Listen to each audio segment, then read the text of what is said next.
This is the Holy Mountain Podcast, where we discuss what it means to find rest, regain perspective, and reconnect with the world around us.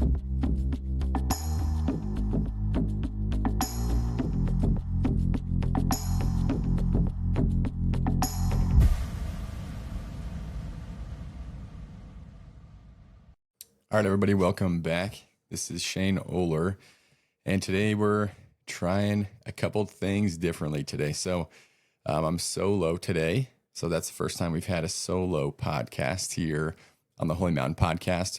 But then also, if you're listening or watching on YouTube, we also have a video recording actually for the first time too. So testing that out, kind of seeing how that's going to go. But yeah, something that we kind of knew we were going to try to do at some point. And we're finally there. So I'm excited to try it and then learn how to do this differently as well. But today, with me being solo, really what I wanted to do is kind of talk about why archery in general. Right now, that's kind of the focal point of Holy Mountain. That's the hobby that we're really using to try to connect us with people, and then specifically with people in the outdoors. And so just wanted to spend some time talking about, why we are focusing on archery or why we're utilizing archery for Holy Mountain, because I think it started off kind of a more general reason, but then the longer I've been doing archery as well, I think the more life lessons and things like that I've also learned from archery. And even we talked about too, with Holy Mountain not being explicitly Christian or explicitly religious, but definitely having those undertones, and then definitely having the outright conversations about that as well. I think there's even components within archery where you can kind of experience that as well. So want to dig into that today and really just start by telling more of my story of how I got into archery. If you've listened to that Becoming Bow Hunters episode with me and then my friend Caleb, we talked about this a little bit, but it was because of Caleb that I started shooting a bow. I think it was in 2016. I was actually just looking at a photo. I bought a bow as my own Christmas present. So it's me at my parents' house in front of a tree, holding up my first bow, and it was a bear archery Marshall. And so just a solo cam bow. And again, I kind of knew nothing about bows at this point, but I did a lot of research, read a bunch of reviews, and was hearing good things about this bow in particular. And so I figured it's a good place to start, right? I'm going to give it a go and, kind of learn along the way. I bought it through Camo Fire. So some people in the outdoor space might be familiar with that, but it was this, I don't think they exist anymore, but it was this online site that had discounted products. And so I actually bought this Bear Marshall in this ready to hunt package for under $300. And so it was a great deal, kind of a great way for me to get started into archery without, dropping $1,000 or something like that. Cause I also had to get arrows. I had to get a target. But this allowed me to, get my foot in the door kind of at a simple cost, or a reasonable cost, I would say. Now I've had people come and talk to me and they want a really nice bow, but they don't want to spend more than a couple $100. And I've kind of told them that's just not realistic. That's not going to happen. So I was fortunate enough to have a good bow at a good price. But yeah, started with Caleb. Again, that thought process was that he had really never big game hunted before, and I had never shot bows before, or I had never bow hunted before. And so we were going to learn how to do that together. And so that's really how it started. There was a place that we went to pretty close to our college that we actually did have, I won't say who it was, because we did have a couple bad experiences with them where they put my string on upside down, and then they did something incorrectly too, didn't put the string in the cable guard or something like that, where my string wore through extremely fast. And then we took it to another place and they're oh yeah, it's because this was actually done backwards, or this is kind of upside down. This wasn't done correctly. So we didn't have the best experiences there, but that is where we went to get our bows set up first. And then, we did have that membership that we went to that Caleb and I talked about at Sylvan's. It was like an archery range, again, pretty close to where we went to school. And so that was really like my initial exposure to archery. And I did find that I really enjoyed it and really loved it. But I'd say I kind of like not crossed the threshold, but like got deeper into it later on in college when I was working at a camp. This was the same camp that I'd grown up going to.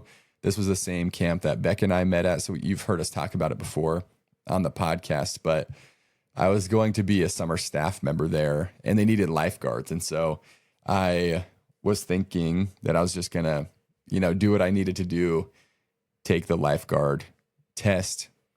I kind of naively assumed it was going to be easy, that I'd pass it, move on. I'd be a lifeguard for the summer. So me and then Evan, who's also one of our board members, actually, we both did this together. We went to the pool a few times, but again, like did not really put in much work.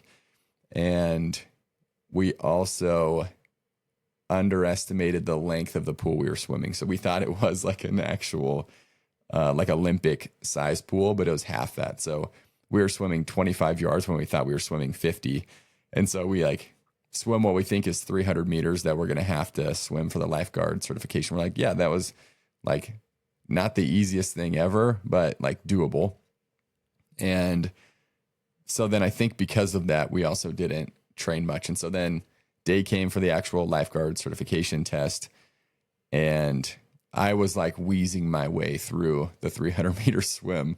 Like I grew up, had exercise induced asthma, and that definitely like flared up at the end of this swim where I'm like dog paddling and like wheezing as I am trying to complete it. And I know the instructor was probably expecting me to just like sink and drown at that point, but made it through.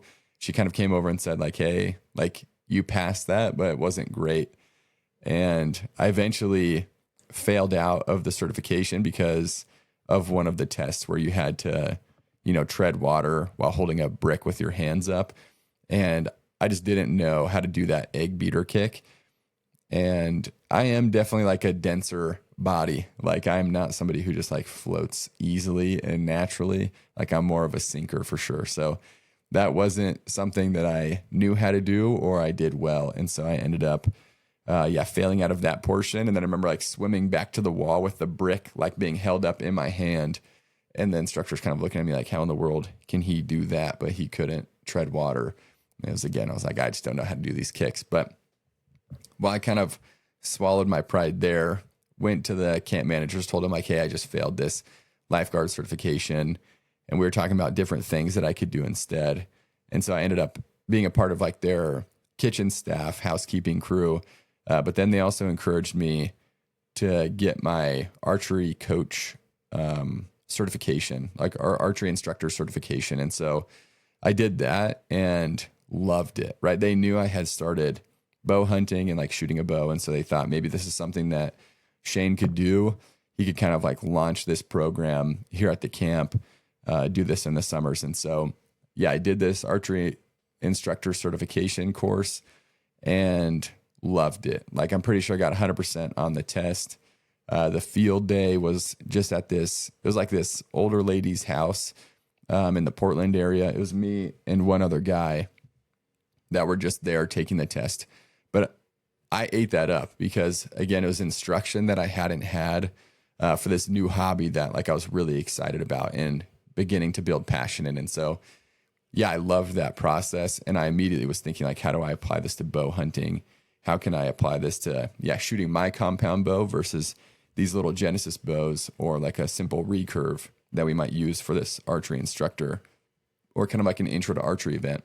But I was trying to translate everything immediately. And so I really enjoyed that. And then that gave me the opportunity to do that at camp. And so then at camp that summer, I was able to teach a bunch of students because we did an outdoor school. And so there were students and teachers that I was able to teach. But then also throughout our actual summers, I was able to teach campers and counselors as well. So in that first year, that first summer, ended up teaching probably a couple hundred people how to shoot a bow for the first time.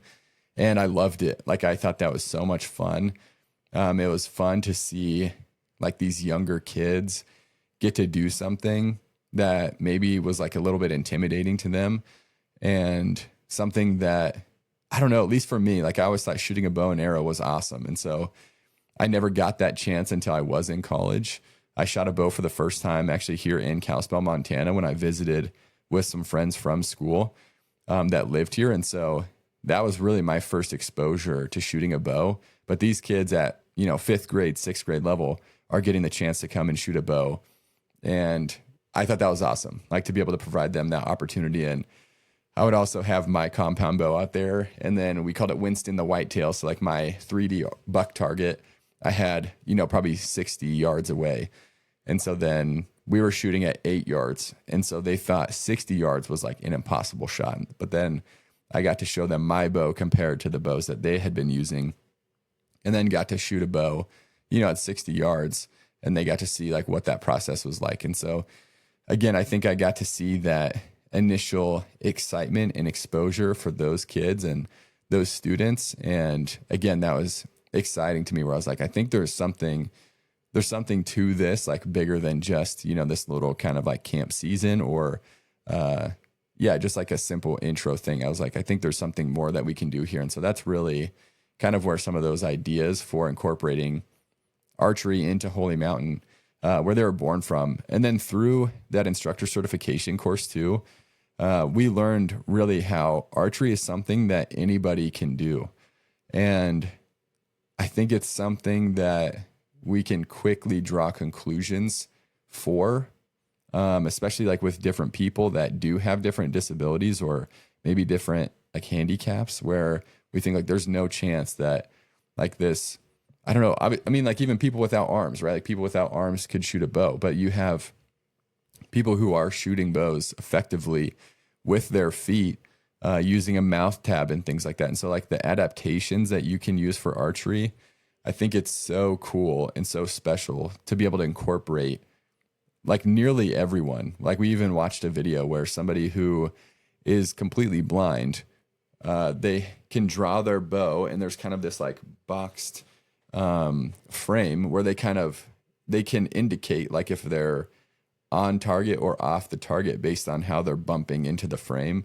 And I actually just recently saw a video too where it's almost like a wedge that the bow can sit into, and they know like if I'm drawing my bow and I'm rested into this wedge, I'm going to be on target. And so I think that was another intrigue as well. Like archery doesn't have to be something just for, like the completely healthy, like macho guys out there or anything like that. It's truly like, again, like younger kids that I was working with that are able to shoot their bows, people, with one arm, no arms, people who can't see, like all these things. Like there's ways to adapt archery so that anybody can do it. And I love that about archery.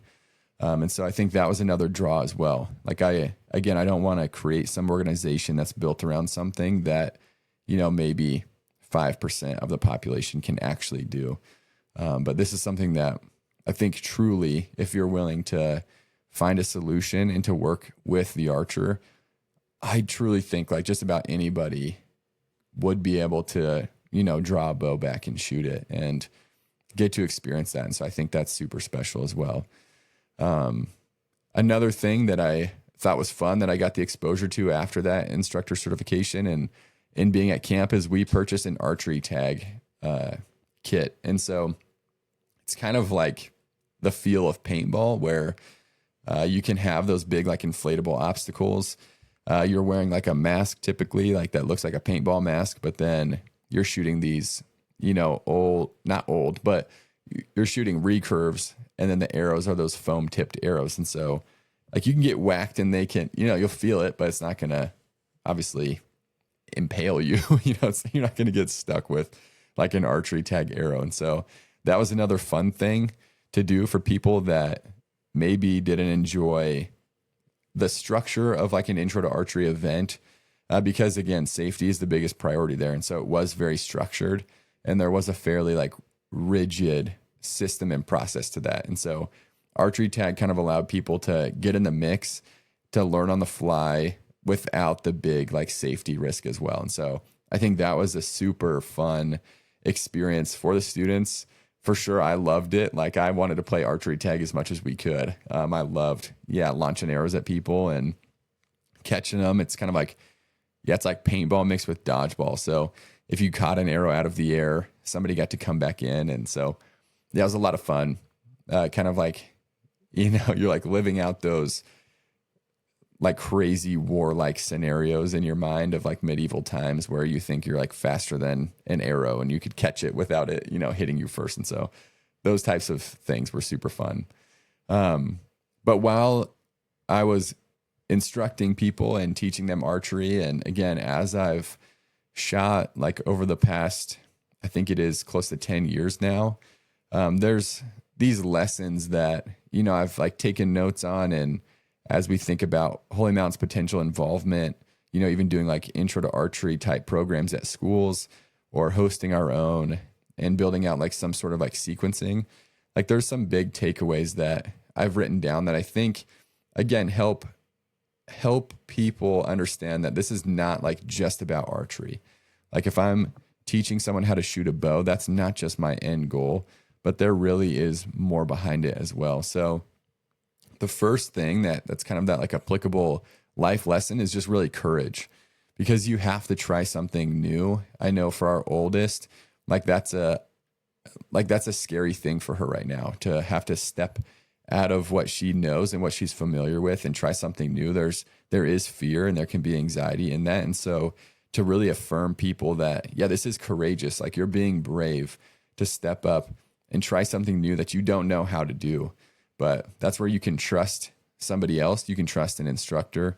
You can trust like these safe adults that are in your life that can walk with you as they introduce you to this new thing. And so, courage is really that big kind of initial takeaway that I love trying to enforce and instill with those new archers and with people who are just stepping up for the first time. And then the second one is the confidence and the self-esteem that comes after doing something that was maybe scary and intimidating, and then being able to do it well. Like I think that's like a win that we can celebrate. And those little victories are things that you continuously can build upon, right? Again, that's something that like in USA Archery in that instructor course, they talk about like kind of giving that sandwich feedback where like something positive, something that you can correct, something positive again. Right? That's pretty common in different spaces. But I think that's super important to reinforce like, hey, you are doing things really well. So it could be like, hey, your grip was spot on. Like the way that you were holding the bow was so good. Your 3-finger hook was exactly how it's supposed to be. One thing that you could work on is remembering to anchor back at the corner of your mouth when you're at full draw. But everything is looking great. But that 3-finger hook is exactly how it's supposed to be on the string. Your grip is looking great. And so again, in affirming the things that they are doing well, that's a boost of self-esteem. Again, those are things that not all kids actually get to hear and experience, right? They don't always have people that are reinforcing things positively in their lives. And sometimes it is only correction. It is only discipline, especially from an adult figure. And so like a way to combat that is to find those small victories, reinforce them, and then that builds the confidence, that builds the self-esteem. Now this thing that was kind of big and scary isn't big and scary anymore. And I just got, affirmation that I did something well, right? And so again, confidence, self-esteem, that kind of like next step that we like to reinforce in those intro to archery type events.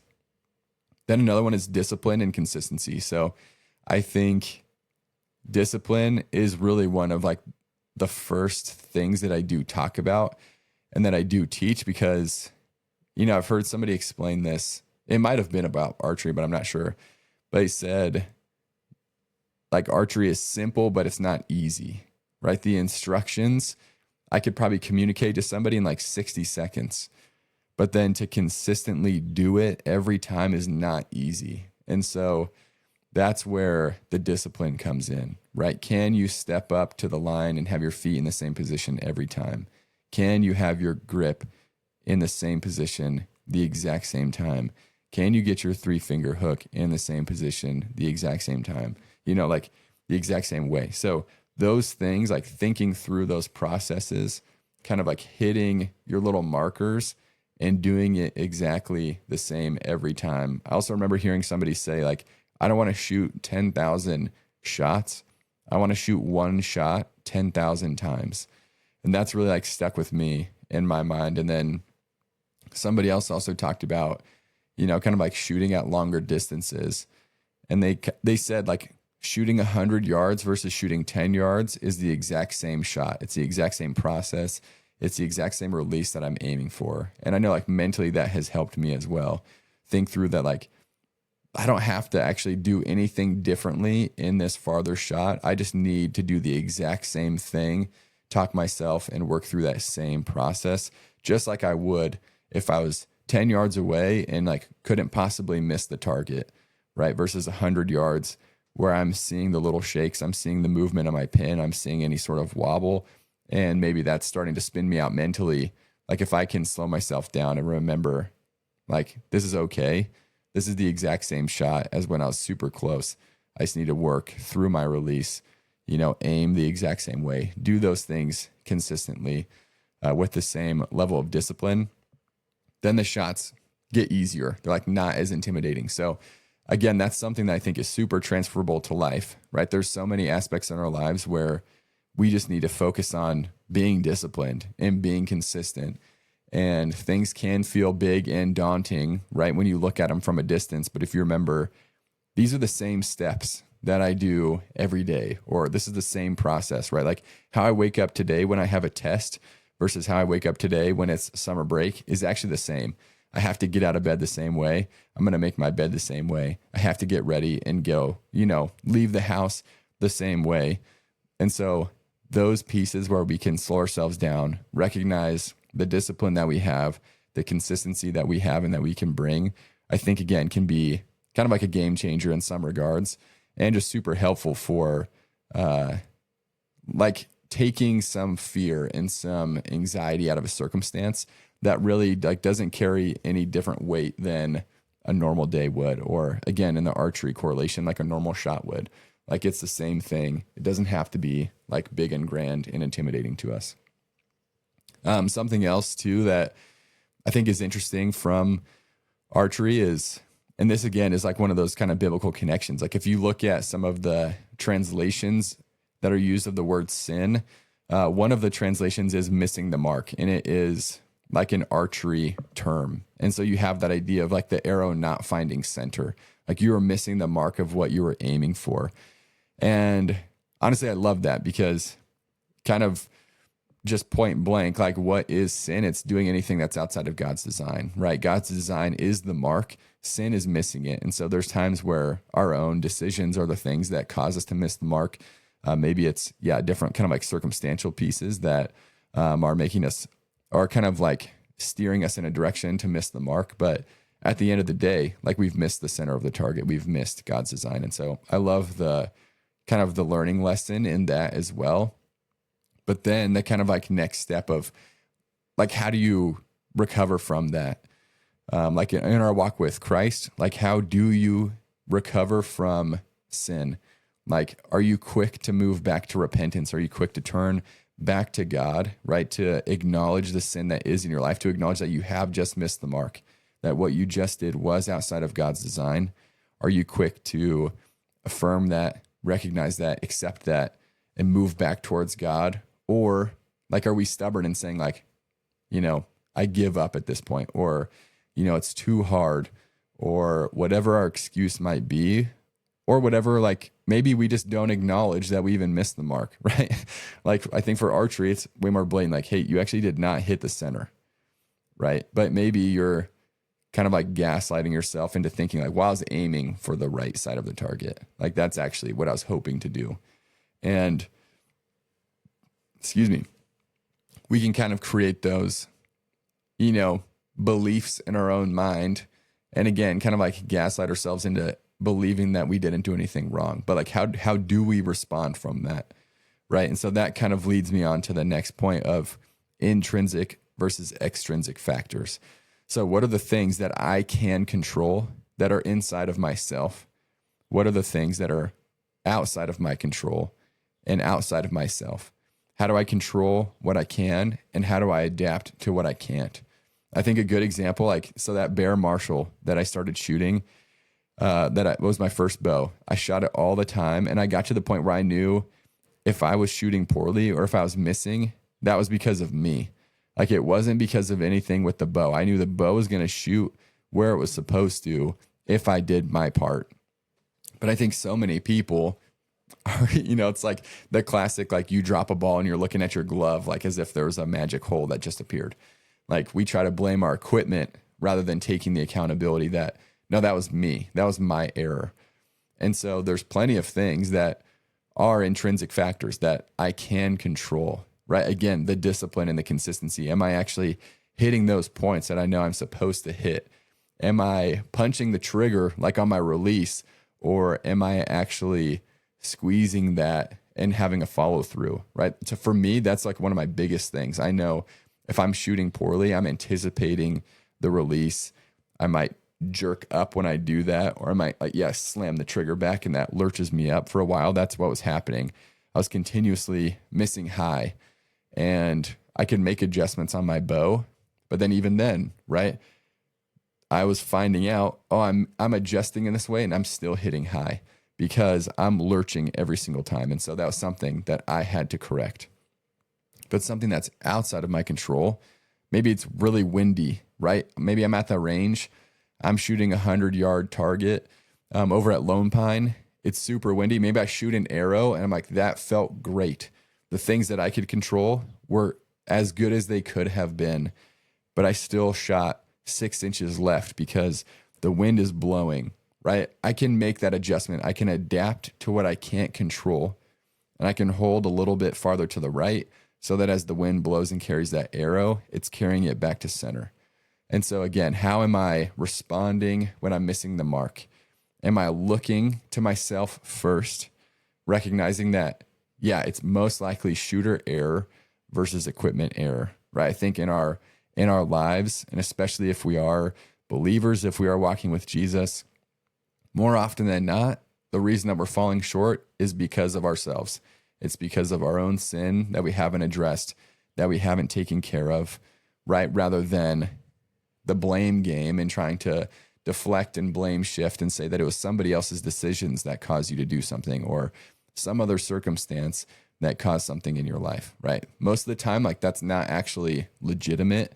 That's just an excuse. And so are we looking to ourselves to see, how can I correct myself first?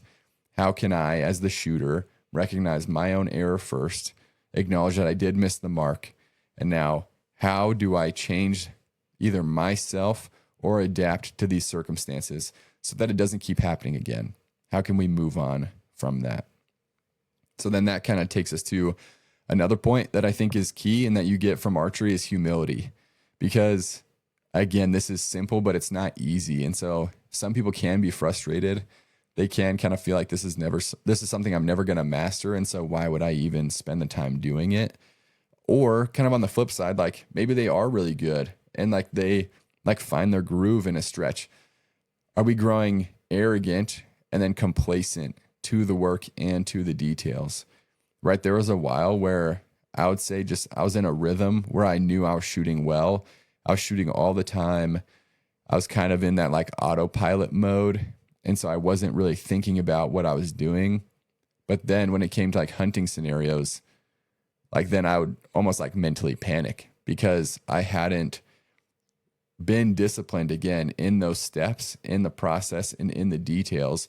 And so, yeah, I'd like panic in those moments, create urgency that wasn't there. And then again, like slam the trigger and have a bad shot on an animal or just completely miss an animal.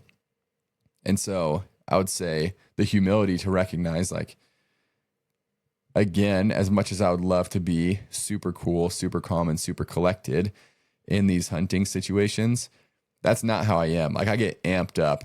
Like, even I think Caleb and I joked about that too. I was telling him to breathe when that buck came in and he was looking at me like, dude, I'm fine, but I was the one that needed to breathe because I was actually just like so excited for that opportunity, even for Caleb. So that's something that I know about myself. I can kind of humble myself and recognize, like, yeah, even in that regard, like, I'm not who I wish I was. I'm not super even keel and calm out there, I do get super excited. And so I can't be complacent in those steps and in those details. Like I have to be super diligent and again, super disciplined to maintain my shot process and to keep my own voice in my head. So I am talking myself through it and not just responding to the circumstance, because again, that's not going to be the best situation for me. And I know that. The last piece for this section, at least, is just mentorship. I think that's like a natural thing also from archery that I have experienced on both ends. And so like I talked about a little bit earlier, I shot a bow for the first time. It was, I think, the spring break of my freshman year in college. And it was at Spirit Quest Archery, used to be here in Kalispell, Montana. It has since closed down, but went there with some friends. We rented some Genesis bows to shoot. And while in there, like while at the range, in this little section of the shop, there was an older guy that was shooting like a big recurve. And he probably saw me like turn and watch him, because I think, again, archery has always been something that I think is epic. And I think traditional bows have that like draw to me that I just think is super cool, super intrigued by. So I was probably staring longer than I should have been. But he saw me and he was like, hey, like, would you guys want to try my recurve and shoot it? Like, I see you're shooting these little Genesis bows. Do you want to see what this one is like? And I was like, are you serious? Like, you would let me shoot that? He was like, yeah, like I would love for you guys to shoot it actually. And so I experienced, some early mentorship where somebody recognized that like this was our first time doing something. He's seeing me look to him in general, and he stepped up and he offered his own equipment. He offered his own time, right? He was there to shoot as well, but he stopped what he was doing to let me shoot his bow and kind of talk to me through his process as well.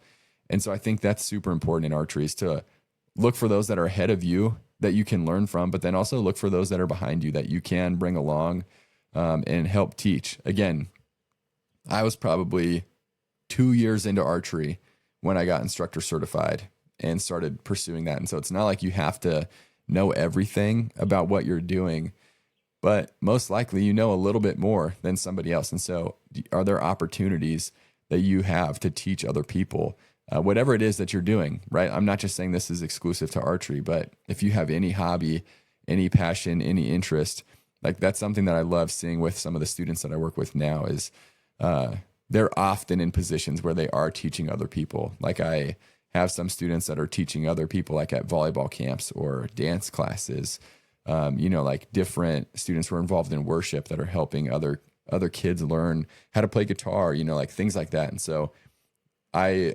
love that. And I obviously encourage that aspect of mentorship. And again, listen to that episode of Why Mentorship Matters, or the mindset of a mentor, I think is what we called that one. But I think mentorship is hugely important. And again, you can listen to that episode.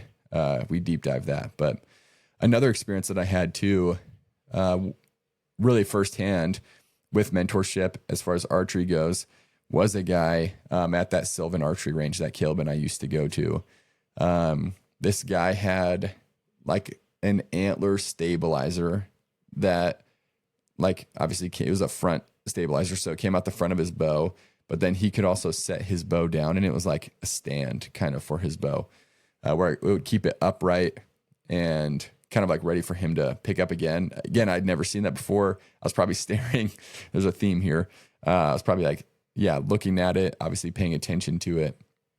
And he asked like, hey, do you want to shoot my bow? And I knew Matthews was like a high-end brand. I'd never shot a Matthews before. Excuse me. I'd never shot a Matthews before. And I was a little taken back that this guy would again offer his own bow for me to shoot. And so I was like, are you sure?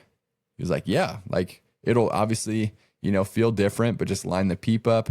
I shot at the closest target, and he was like, just hold the center, because you don't necessarily know, how you're going to shoot compared to how I shoot. And so, yeah, go for it. And I remember shooting that first arrow and thinking like, oh, like that is why these bows cost more money. Like it was so smooth. the release, like it just felt so different than how my bow was shooting. And so I was very intrigued by that. But again, I'm pretty sure that Matthews Halon was probably the flagship bow of that year or like recent years. And this guy gave me the opportunity to shoot his bow, learn from him, kind of see some different gear. And that was super meaningful. Like obviously that stuck with me, and that was easily 8 years ago, something like that. So mentorship, again, another takeaway that I have learned and experienced from archery, and that I think like is really important to continue to teach as you go. Now for this point, I just want to tell some funny stories related to archery that I have had in these past, 10 years.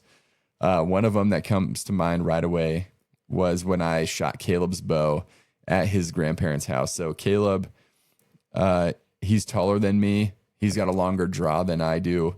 And so shooting his bow, I was definitely overdrawing. Like I was like straining kind of as far as I could to try to get his bow to full draw. And so I wasn't anchoring how I'd normally anchor. Like none of that felt right. And so then I also wasn't lining up right. But I remember this one shot, I was drawing back, trying to like settle a little bit. Again, not being disciplined. I probably autopiloted, had an index release at that point. So I put my finger in front as I got back to where I typically would anchor. And then it kind of like lurched because I wasn't drawn far enough. And then I just launched an arrow, and Caleb and I both looked at each other like, where did that go? Like what just happened? And we had zero idea. Thankfully, there wasn't, like a house right there in that direction or anything. I just launched it into the woods, but still obviously not an ideal situation. But that's one that definitely stuck with me. And I remember that day too, I got string slapped like crazy because overdrawing, my grip was not good. My arm was definitely in the way. And so I was just like building this welt on the left side of my arm. And that was, pretty gnarly, not comfortable at all. Another funny story was at camp. So while I was teaching an intro to archery thing, I was working with one student who kind of was like struggling a little bit to just get some of the form down. And so I was standing with them. They draw back. And at this point, again, probably wouldn't recommend it now. Hindsight's 2020, but we also didn't have a huge budget then. But we had hay bales that were just sitting on top of like plastic tubs. And we were in this huge field. And so that was great, like having the space to shoot. But we're 8 yards away from these hay bales sitting on these plastic tubs. And this guy that I was shooting with, or that I was helping instruct, draws back, shoots, and ends up shooting this tub. So he shoots low. He also didn't like draw back enough to create enough energy, to go through the tub or anything like that. So it hits the tub and the arrow like flies up into the air. And we had, like a line of shooters, and then we have our waiting line back behind. So we have a line of other kids farther back. And I remember kind of like tracking that arrow down, and it had like, as it hit the tub, it had spun sideways. And so now it's just, like sideways in the air, but still flying back towards the kids. And so I kind of like took a couple steps back, and I ended up snatching it out of the air. And one of the leaders that was there, he was a youth pastor. He like hyped it up a ton, like it really wasn't like, it wasn't going to hurt anybody. Like it would have just kind of been like, I don't even know how to compare. Like if somebody tosses you something and you don't see it and it hits you in the face.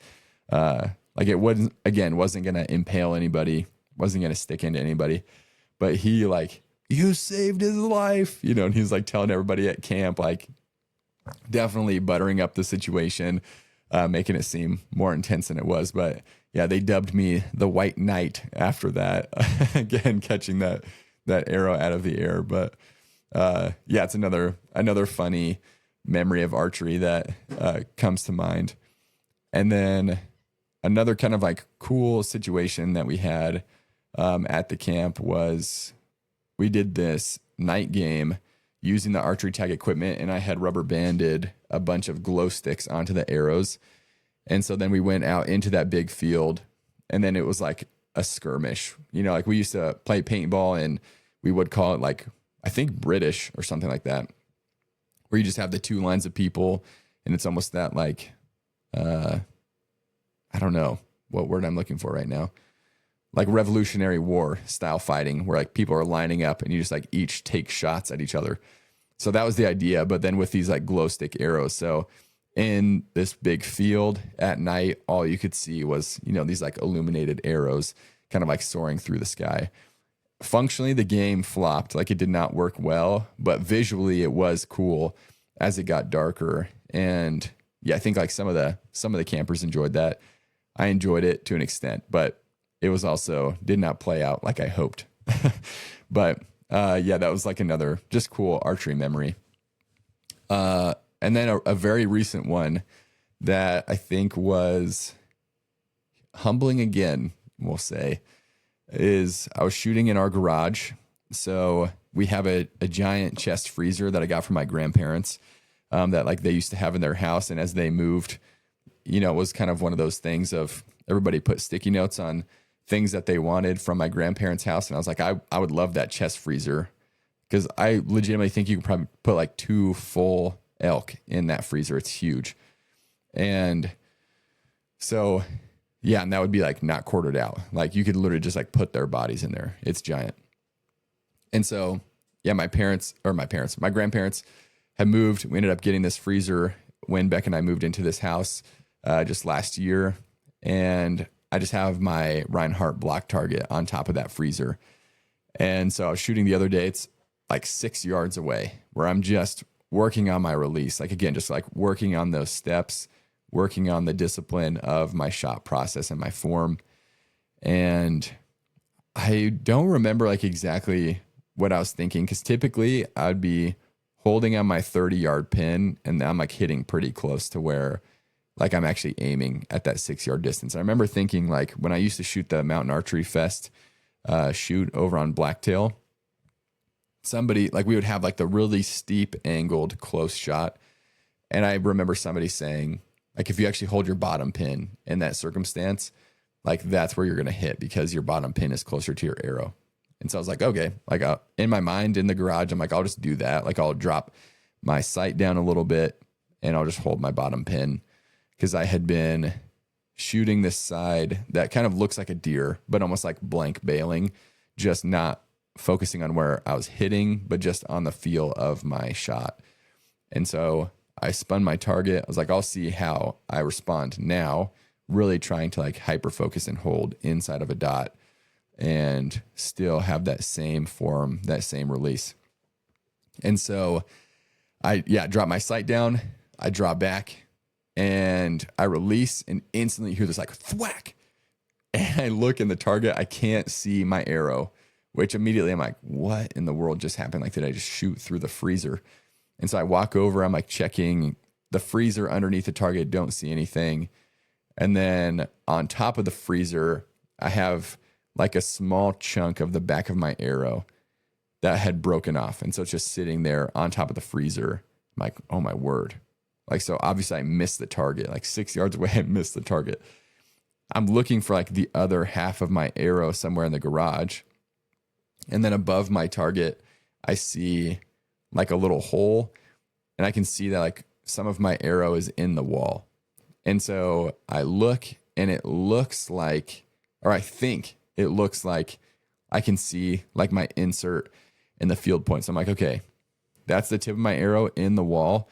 So again, half of my arrow has to be somewhere around the garage. So I'm looking around, can't find anything.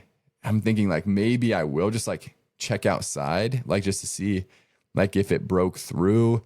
I don't know. Like, I just don't know kind of like where else this arrow could be.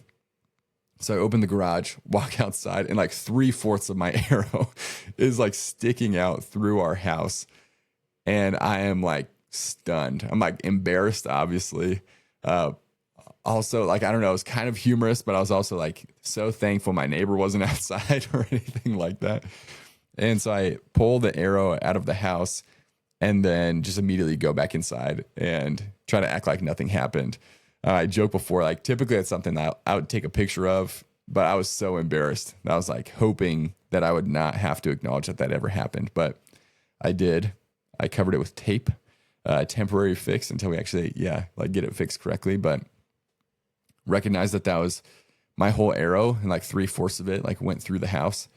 And then, just very embarrassed, told Becca that I shot through our house when I was shooting at 6 yards. So pro tip, when I'm that close, I'm just going to keep holding on my 30-yard pin. Don't drop your pin too far. Don't drop your sight too far if you do have moving sight. But that was a funny story of just shooting bows. Even now, 10 years in, and I just shot through my house for the first time. So again, the humility. I'm not going to be arrogant and pretend like I know everything and like I'm a great archer, because obviously if you can't hit a target at 6 yards away, you shouldn't be bragging too much. But there's some stories about archery, things that I've learned along the way, some of those steps and principles, again, that we are hoping to teach people while we do these intro to archery events through Holy Mountain. And our hope, again, is always that this connects to life more than anything else. Like we don't want this to just be related to archery, just be related to hunting. We want these principles to be applied to our daily lives as well, because I think these hobbies and these things that we can do in the outdoors are just like filled with these experiential takeaways. And so that's the hope of Holy Mountain, right? To build this community that's living a certain way, and to be critically thinking through why we are doing the things the way that we are doing them, and how we can grow as people and how we can benefit ourselves, our families, and our communities as a result. So that's the podcast for today. Let me know what you think. Feel free. Again, we would always encourage you guys to support us through shopping on the website, officialholymountain.com. You guys can use the code HMPOD, HMPOD. That'll get you 10% off everything on our site. But again, our merch, like this Ranger Trucker hat, is a way to support us, both financially, as that money just goes right back into the nonprofit, but then also just like functionally, like support us as you're out and about. Hopefully people notice and ask questions, and you can point them to us. Because again, that's the phase that we're in, just trying to continue building and growing. And again, it's like the same takeaway we talked about. Like we're trying to be disciplined in the things that we're doing with Holy Mountain as well, trying to be faithful to them until we get to that point where we know we're ready to jump and take that next step. So we would love your guys' support. We would love you guys to, continue helping us spread the word and pass this along to other people that you think might be interested, might find it beneficial and helpful. And we would love to hear your stories as well. If you have any funny archery stories that you want to drop in the comments, go for it. I'd love to hear those from you guys too. But until then, I drop the ball every time that Becca's not on a podcast, so I don't have a creation quote for you guys. So you'll just have to stay tuned for another Becca episode where she can bring us one. But also, stay tuned for some future episodes. We have some good guests that I'm trying to line up too, so I'm excited for that. And then excited, for this video podcast. We'll see how this goes comparatively, and just try to keep bringing them to you while we keep learning and growing.